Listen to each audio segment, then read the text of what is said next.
దేవుడు విశ్వాన్ని కలిగించి నీ బ్రతకడానికి అవసరమైన అవసరతలు వాటి ద్వారా తీరుస్తూనే వాటితో పాఠాలు నేర్చుకో. తినటమే కాదు, త్రాగటమే కాదు, అనుభవించడమే కాదు.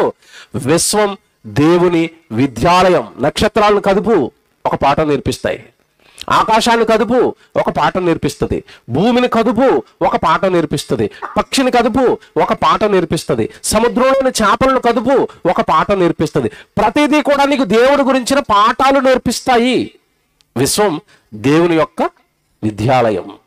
దేవుడు ఎప్పుడు కూడా రెండు నేర్పిస్తాడు. ఒకటి అవసరాలకు వాడుకోండి, రెండోదేంటి అందులోంచి ఆత్మీయ పాఠాలు. నీళ్ళేం పాఠాలు నేర్పుతాయండి అని అనుకుంటున్నారా మీరు?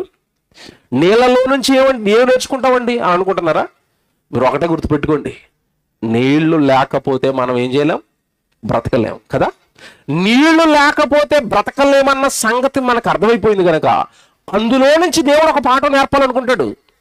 జాగ్రత్తగా వినాలి. దప్పిక కొనువారులారా నా యొద్దకు రండి అంటే దేవుడు వాక్యాన్ని దేనితో పోల్చాడు? బైబిల్లో మీరు చాలాసార్లు చదువుకుంటారు. వాక్యాన్ని దేనితో పోల్చాడు? జీవ జలము అన్నాడా? వాక్యాన్ని దేనితో పోల్చాడు? జీవ జలము. ఈ జీవాన్నిచ్చే జలము లేకపోతే మనిషి ఆత్మకు దాహం వేస్తుంది. ఈ జీవజలం అనే వాక్యాన్ని వాడు త్రాగకపోతే దప్పిక కొంటాడు. దప్పిక కొన్నవాడికి నీళ్ళు ఇవ్వకపోతే ఎలా చేస్తాడో, ఆత్మకి జీవజలం అనే వాక్యము ఇవ్వకపోతే మనిషి చచ్చిపోతాడు.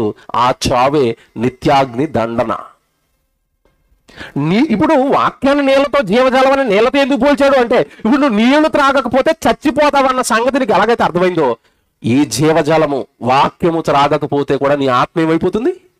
చనిపోతుంది. అందుకే అంటున్నాడు, వాక్యము లేక, దేవుడి మాటలు లేక, దేవుడి సన్నిధి లేక, దేవుడి వాక్యాన్ని అర్థమయ్యేటట్టుగా చెప్పే దైవజనులు లేక, సంఘాలు లేక ఆత్మలన్నీ కూడా దాహంతో ఉండిపోయాయి. దప్పిక కొనువారులారా మీరు నా యొద్దకు రండి.